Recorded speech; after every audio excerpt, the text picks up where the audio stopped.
शनि की महत्ता। पौराणिक कथाएं। एक समय स्वर्गलोक में सबसे बड़ा कौन के प्रश्न को लेकर सभी देवताओं में वाद विवाद प्रारंभ हुआ और फिर परस्पर भयंकर युद्ध की स्थिति बन गई। सभी देवता देवराज इंद्र के पास पहुंचे और बोले, हे देवराज, आपको निर्णय करना होगा कि 9 ग्रहों में सबसे बड़ा कौन है। देवताओं का प्रश्न सुनकर देवराज इंद्र उलझन में पड़ गए और कुछ देर सोचकर बोले, हे देवगणों, मैं इस प्रश्न का उत्तर देने में असमर्थ हूँ।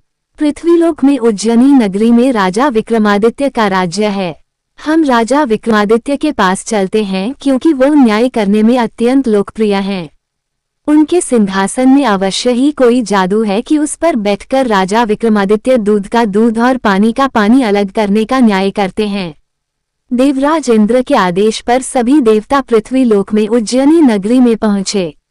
देवताओं के आगमन का समाचार सुनकर स्वयं राजा विक्रमादित्य ने उनका स्वागत किया।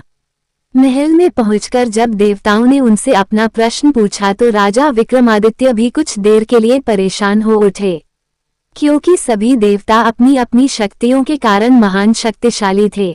किसी को भी छोटा या बड़ा कह देने से उनके क्रोध के प्रकोप से भयंकर हानि पहुंच सकती थी। तभी राजा विक्रमादित्य को एक उपाय सूझा और उन्होंने विभिन्न धातुओं स्वर्ण, रजत, कांसा, तांबा, सीसा, रांगा, जस्ता, अभ्रक व लोहे के 9 आसन बनवाए।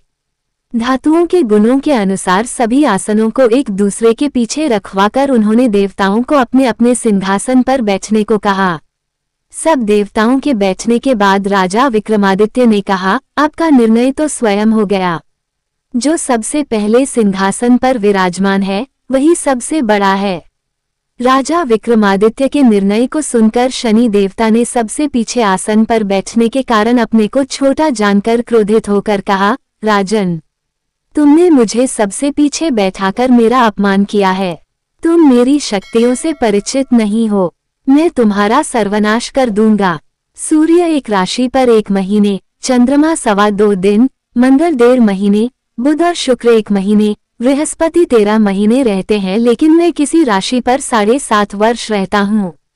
बड़े बड़े देवताओं को मैंने अपने प्रकोप से पीड़ित किया है।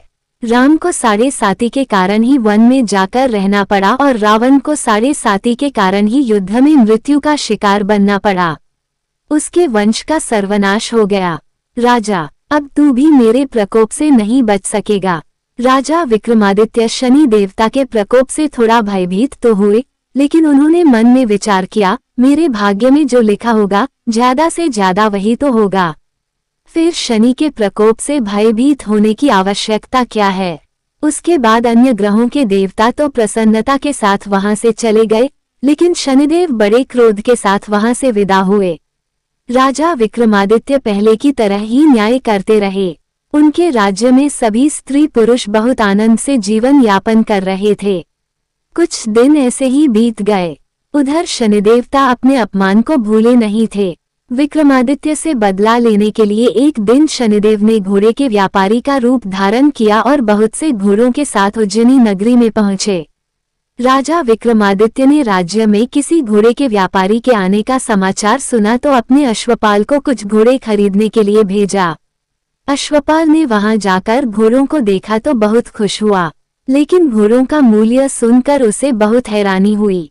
घोड़े बहुत कीमती थे। अश्वपाल ने जब वापस लौटकर इस संबंध में बताया तो राजा ने स्वयं आकर एक सुंदर व शक्तिशाली घोड़े को पसंद किया। घोड़े की चाल देखने के लिए राजा उस घोड़े पर सवार हुआ तो वो घोड़ा बिजली की गति से दौड़ पड़ा। तेजी से दौड़ता हुआ घोड़ा राजा को दूर एक जंगल में ले गया और फिर राजा को वहां गिराकर जंगल में कहीं गायब हो गया। राजा अपने नगर को लौटने के लिए जंगल में भटकने लगा, लेकिन उसे लौटने का कोई रास्ता नहीं मिला।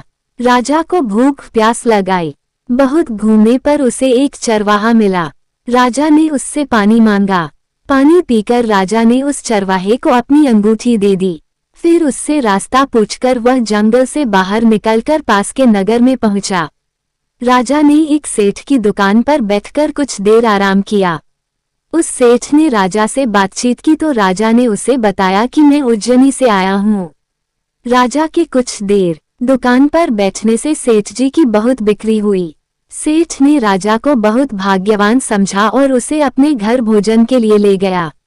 सेठ के घर में सोने का एक हार खूंटी पर लटका हुआ था। राजा को उस कमरे में अकेला छोड़कर सेठ कुछ देर के लिए बाहर गया। तभी एक आश्चर्यजनक घटना घटी। राजा के देखते देखते सोने के उस हार को खूंटी निगल गई। सेठ ने कमरे में लौटकर हार को गायब देखा तो चोरी का संदेह राजा पर ही किया, क्योंकि उस कमरे में राजा ही अकेला बैठा था। सेठ ने अपने नौकरों से कहा कि इस परदेसी को रस्सियों से बांधकर नगर के राजा के पास ले चलो। राजा ने विक्रमादित्य से हार के बारे में पूछा तो उसने बताया कि उसके देखते ही देखते खूंटी ने हार को निगल लिया था।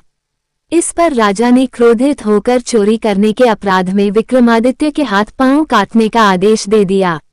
राजा विक्रमादित्य के हाथ पांव काटकर उसे नगर की सड़क पर छोड़ दिया गया। कुछ दिन बाद एक तेली उसे उठाकर अपने घर ले गया और उसे अपने कोल्हू पर बैठा दिया।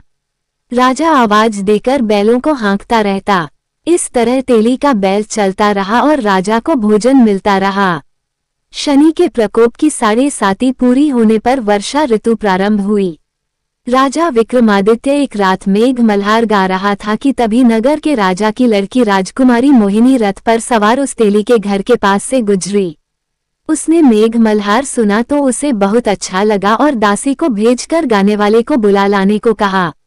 दासी ने लौटकर राजकुमारी को अपंग राजा के बारे में सब कुछ बता दिया। राजकुमारी उसके मेघ मल्हार पर बहुत मोहित हुई थी, अतः उसने सब कुछ जानकर भी अपंग राजा से विवाह करने का निश्चय कर लिया। राजकुमारी ने अपने माता पिता से जब ये बात कही तो वे हैरान रह गए। राजा को लगा कि उसकी बेटी पागल हो गई है। रानी ने मोहिनी को समझाया, च बेटी, तेरे भाग्य में तो किसी राजा की रानी होना लिखा है, फिर तू उस अपंग से विवाह करके अपने पांव पर कुल्हाड़ी क्यों मार रही है। राजा ने किसी सुंदर राजकुमार से उसका विवाह करने की बात कही, लेकिन राजकुमारी ने अपनी जिद नहीं छोड़ी। अपनी जिद पूरी कराने के लिए उसने भोजन करना छोड़ दिया और प्राण त्याग देने का निश्चय कर लिया। आखिर राजा रानी को विवश होकर अपंग विक्रमादित्य से राजकुमारी का विवाह करना पड़ा। विवाह के बाद राजा विक्रमादित्य और राजकुमारी तेली के घर में रहने लगे। उसी रात स्वप्न में शनिदेव ने राजा से कहा, च राजा, तुमने मेरा प्रकोप देख लिया, मैंने तुम्हें अपने अपमान का दंड दिया है।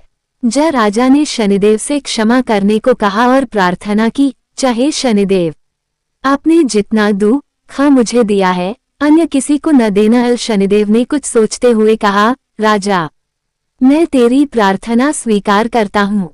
जो कोई स्त्री पुरुष मेरी पूजा करेगा, शनिवार को व्रत करके मेरी कथा सुनेगा, उस पर मेरी अनुकंपा बनी रहेगी, उसे कोई दुख नहीं होगा। शनिवार को व्रत करने और चींटियों को आटा डालने से मनुष्य की सभी मनोकामनाएं पूरी होंगी। जब प्रातःकाल राजा विक्रमादित्य की नींद खुली तो अपने हाथ पांव देखकर राजा को बहुत खुशी हुई। उसने मन ही मन शनिदेव को प्रणाम किया। राजकुमारी भी राजा के हाथ पांव सही सलामत देखकर आश्चर्य में डूब गई। तब राजा विक्रमादित्य ने अपना परिचय देते हुए शनिदेव के प्रकोप की सारी कहानी कह सुनाई। सेठ को जब इस बात का पता चला तो दौड़ता हुआ तेली के घर पहुंचा और राजा के चरणों में गिरकर क्षमा मांगने लगा। राजा ने उसे क्षमा कर दिया, क्या कि यह सब तो शनिदेव के प्रकोप के कारण हुआ था। सेठ राजा को अपने घर ले गया और उसे भोजन कराया। भोजन करते समय वहां एक आश्चर्यजनक घटना घटी। सबके देखते देखते उस खूंटी ने वह हार उगल दिया। सेठ जी ने अपनी बेटी का विवाह भी राजा के साथ कर दिया और बहुत से स्वर्ण आभूषण, धन आदि देकर राजा को विदा किया।